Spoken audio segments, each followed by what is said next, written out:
Hi, and welcome to episode 9 of Social Distancing the Church. If you are new, you may not be aware that I split it up into two parts. Part A will be the technology portion where I talk with my guest on how technology is being used for online services. So, yeah, I'll introduce my guest now. So today I'm here with Dan Esau of Leader Alliance.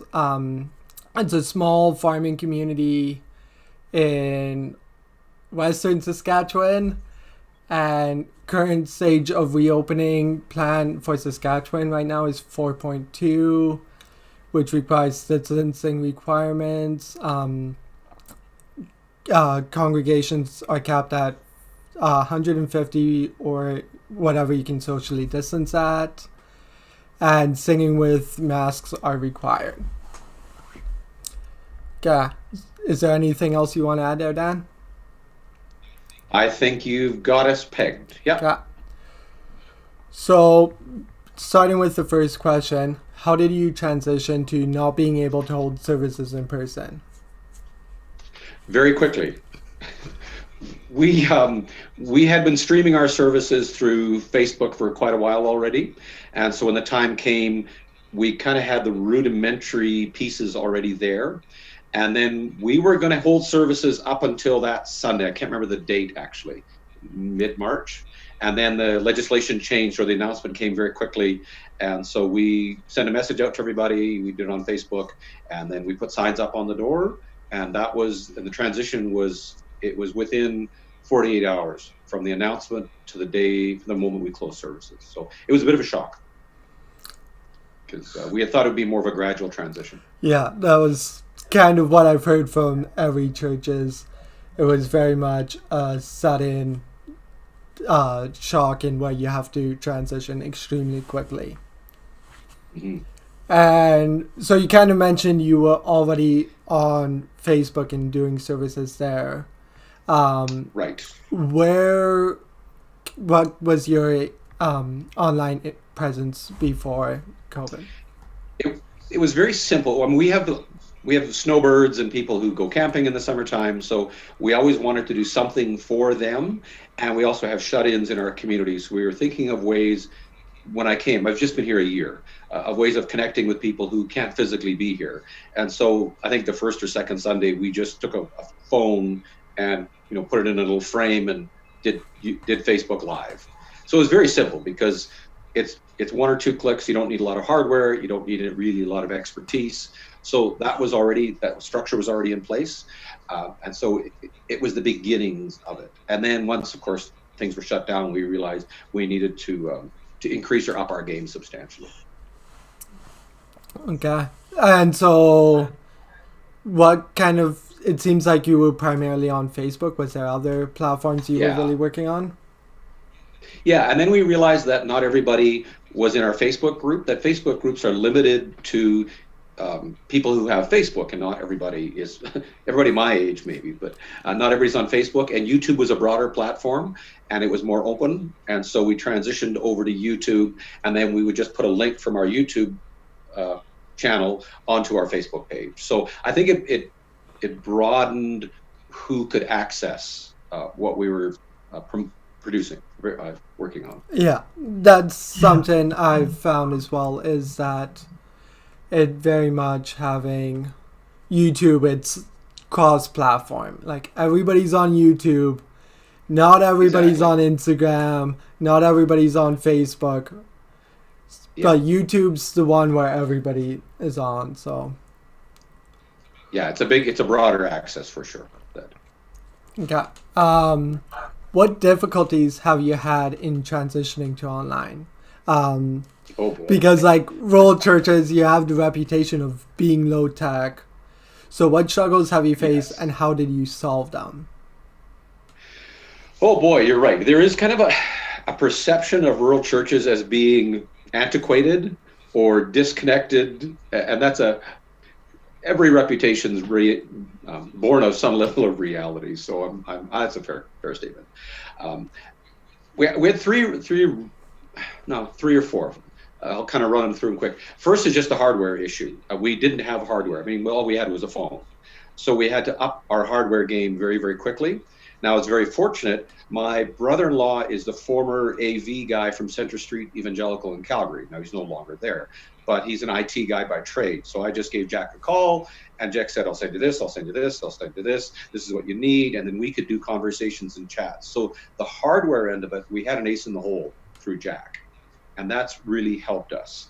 And he was able to get the right hardware to suit our needs and help us install it and do the mechanics of it. So that was the first part. The greater challenge was training people to use the hardware, because our sound guys are, they're used to the hardware they have, and some of the issues were new. And so that's probably been the biggest challenge we've had, is getting people to understand how to use the hardware effectively. And that's been really a struggle for us. I think that was probably the second challenge. And the third challenge, of course, is rural internet is terrible. I'm not sure what you get in Saskatoon, but the best we can get in through SaskTel right now is 10 up, 10 down, and 1 up. So that's pretty low. So we've tried streaming, and we tried it for probably half a dozen Sundays, and finally last week I said enough's enough. It's just not working, right? There's so many issues with streaming. So and then uploading a video. So when I do a service, it takes 24 hours for it to upload. So you kind of set it. I have to have a second computer, and I set it up, and then I babysit it. You kind of make sure. Then every once in a while it'll log out, or it'll glitch, and you'll be 89%. And you think, oh, I just wasted spent 20 hours trying to get this to upload. And there's always a bit of anxiety, the next day to see if it works. So rural-wise, as far as getting hardware, we were very fortunate at training people for hardware, and then just our internet issues really were the bottleneck in the entire hardware. That's the mechanical side of it. Our people are surprisingly adaptable to technologies, so I was excited about that. It was they wanted to do it this way, they went online. But one of our issues, of course, is extreme rural people who are on acreages or ranches 20 miles out. Their internet's even worse than ours. So that was one of the challenges we faced, but also was some adaptability. Some of our seniors, they're not on Facebook, right? We have seniors that don't have internet. So those were some of the social challenges that we faced, but never a problem with people adapting to it or wanting to get online or participate at some level, or at least watch the internet. So with our seniors, what I did was I finally broke out the old DVD burning software again. And I had to go into the community and said, does anybody have burnable, CDRs? And people from the community donated a stack of CDRs. So I burned DVDs and gave them to our seniors who didn't have internet. And then for our extreme rural people, I kind of introduced them to software that they could download YouTube videos. So they would set it up the night before, download the video, and then once it's downloaded to an MP4, they could watch it properly. So I don't think there was anything insurmountable with the right tools that we faced. Yeah, it was fun burning DVDs again. It's been years since I did that. I had to find the software. Yeah, like very much sound text, because I've done sound both at Westgate and at Ambrose. And very much streaming for sound. It's like this whole new world where you're like, even like you have to think of everything differently, because a lot of churches, they're smaller sized churches, you don't need any mics on the drums because they carry. No, that's right. But the piano. Yeah. And it's whatever comes through the mix goes onto YouTube. Well, in the house sound is good. I'm fairly loud, so they don't mic me very loud. They say we don't mic the drums, they don't mic the piano, or or if someone sings loud, they'll under mic them a bit. So the mix is really unbalanced or absent. Some Sundays all you could hear was the lead vocal. So you're right. You have to rethink how you're going to put up. And so because of that, what we did is I actually just went back to a house sound. I bought a shotgun mic for top of the camera, and now we get all the acoustics from the house. So you get crying babies and coughs, but that's part of the experience of going to church, I guess. And the claps. Go cheers, though. And then, like, the other idea, so you were actually really smart in trying to figure out how to reach those that are super hard to reach. And I wouldn't have thought of, like, burning CDs and connecting with people that way. One thing, Does your computer have it? Does your computer even have a DVD burner anymore? yes, mine does. My desktop does. I haven't used it, and I've had this computer for a year, but it's there. Yeah. Another thought that we've been kind of exploring at Westgate that might work in situations like that is a watch party, where Yeah. groups get together and watch together if they're already in fellowship. Yeah. And that's what we encouraged. As people were able to go into family groups or extended family groups, we said invite people over. And that way you can make it feel, we talk about embodiment, right? You can actually connect with people. So in our home, what we did was we had our neighbors just down the road who come to church as well. They came every Sunday down to our place. So we watched with them. And then as we were able to expand the bubble into community groups, we would invite different couples who were already, or people that we knew in our bubble. So Sunday morning wasn't just, my family sitting in front of the TV. It was always us and somebody else. And then my wife would cook lunch and we would have lunch together. So it kept that little sense of community together. Yeah, that's a really smart thing, and having you lead by example, then it just kind of gets people more into it. My next question, every church was faced with deciding on pre-recorded versus live streaming their services. Why did you decide on live streaming initially? Initially, because it's easier, to be honest. Yeah. You don't have to edit it. You don't have to upload it. It's you hit the button, you hit record, or you go live, and then hit end stream. So the sheer convenience of it is there. Also, the immediacy of it. There's a sense of when you're watching, let's say you're in Vancouver watching us, you sense Sunday morning at 11 you're there. That was part of the advantage of it. And of course, the disadvantage, we ran into all kinds of technical issues. One Sunday, whether it was the upload or the stream or what happened on YouTube, but it slowed the audio down about 50%. And so our poor singer, she's singing beautifully, but she's kind of going, whoa, whoa. And the video is on time, but the audio it warped it out, and it was so frustrating. So I said, enough. We're going to go back to editing in-house or in computer and then uploading to YouTube. So it'll just be a week late. Yeah. So I wish we had the speed you guys do.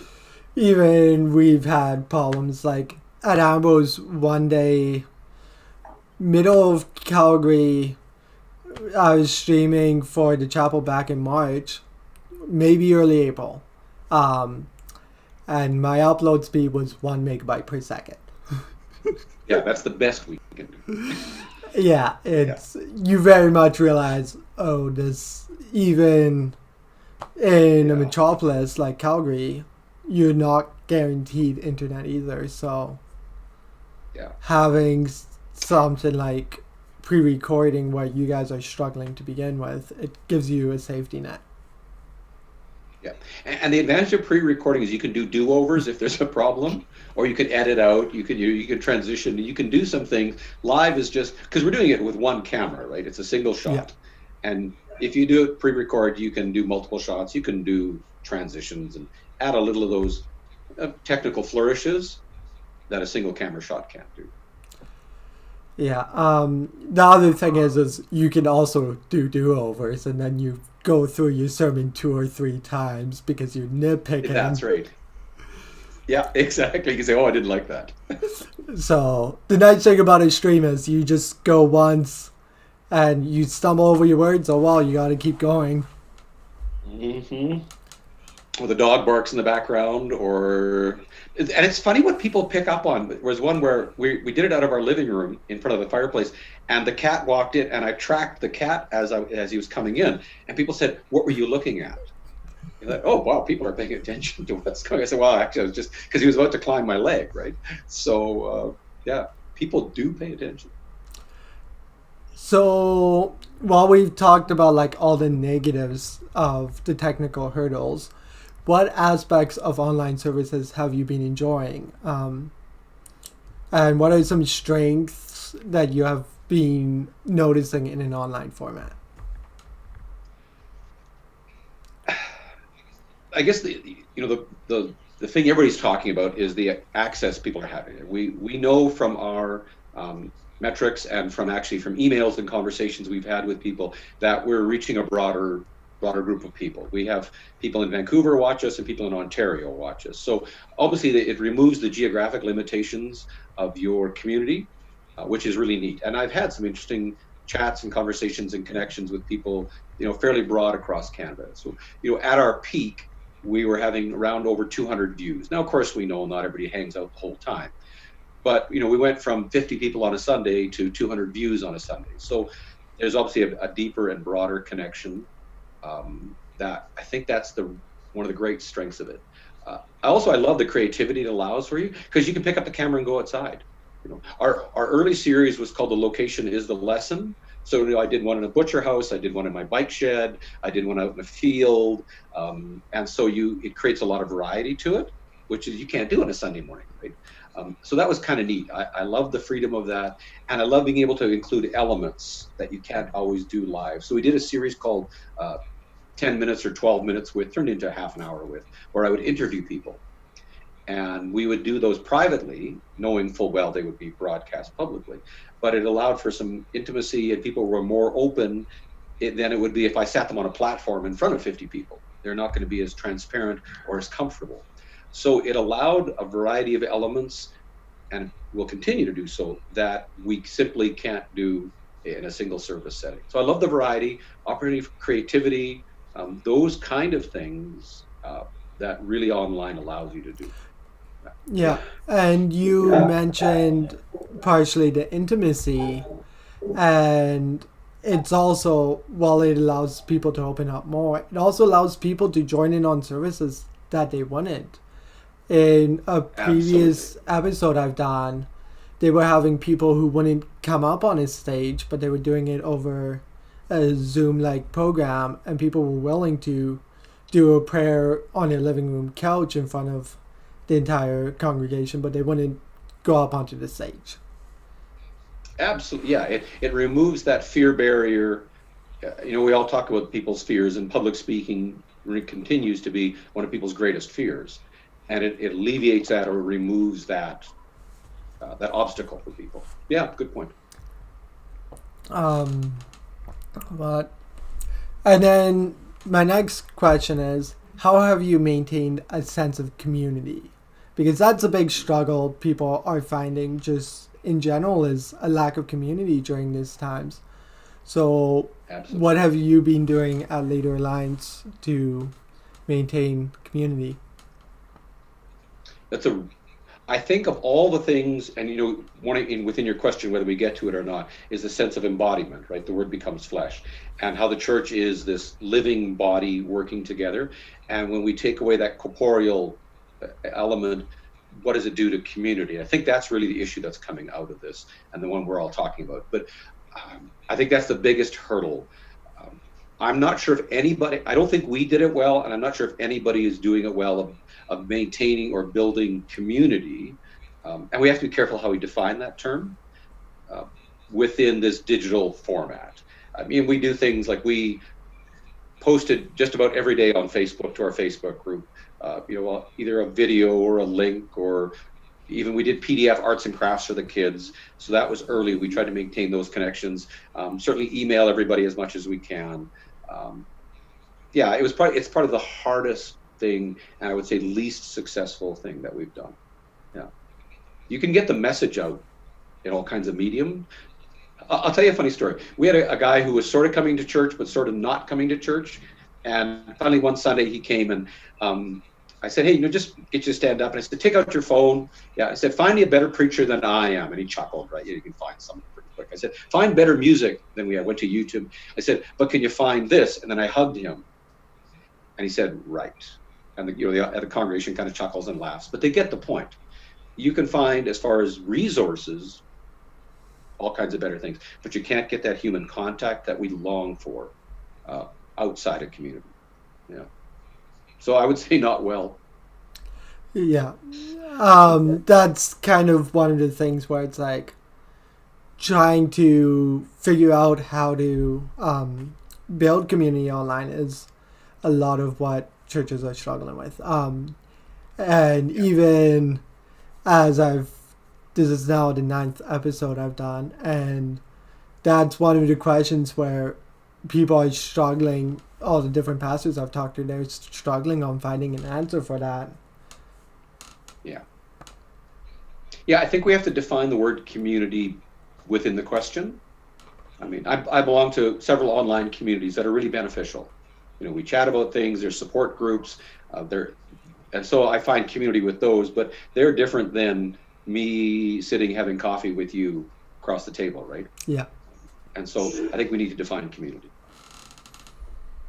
My last kind of tech-oriented question is, what do you see as the future of technology in worship going forward? Because we have been having a further reliance of tech in our worship services and life in general.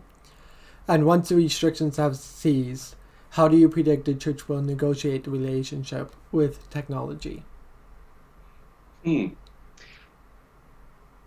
My sense is we like technology. Like our president has, just gave in his president's report about embracing technology. So there's a push to embrace technology and to continue down this path, to communicate the message, not to build community necessarily, but to communicate the message. I see it as a complementary role, not as the primary role of building community. For us, in many ways, it's like I say, we've got seniors in our community. I can go visit them, but they can watch us on Sunday. So it becomes an extension of who we are, a subordinate extension, not a primary relation. We're not primarily an online community. We're primarily a face-to-face community. But I see it as a good supporting element, and it allows people to, go down to the park in the summertime with their trailer, watch us on Sunday, and stay abreast of things. And then when they come back, they go, oh, okay, yeah, we know where the church is at and what's been going on. So they still feel connected. So I like its power to maintain that level of connection. So I certainly, we've updated our camera and some of those things, so that I think we're probably as good as we can get technically right now. And we will continue on with hopefully the standard such as we can, with the best we can here in rural Saskatchewan. Yeah. I don't see us good. And I think the idea of having people stay connected, because during the summers people aren't, I think that's a very valid point, where it's, when COVID hit, it kind of hits a good time where it's like people aren't always in services to begin with, and so, as you mentioned, keeping those people quasi connected in a sense. Yeah, for sure. Thank you, Dan, for joining me today for the tech portion. And for those of you who want to hear more of what Dan has to say, in the link will be part B, which is the theology section, which is really interesting, so I recommend you check that out. Also, thank you, Odum Abekah, for providing my intro and outro music. That's a great help as well, so thank you for that. And I recommend you guys watch part B now.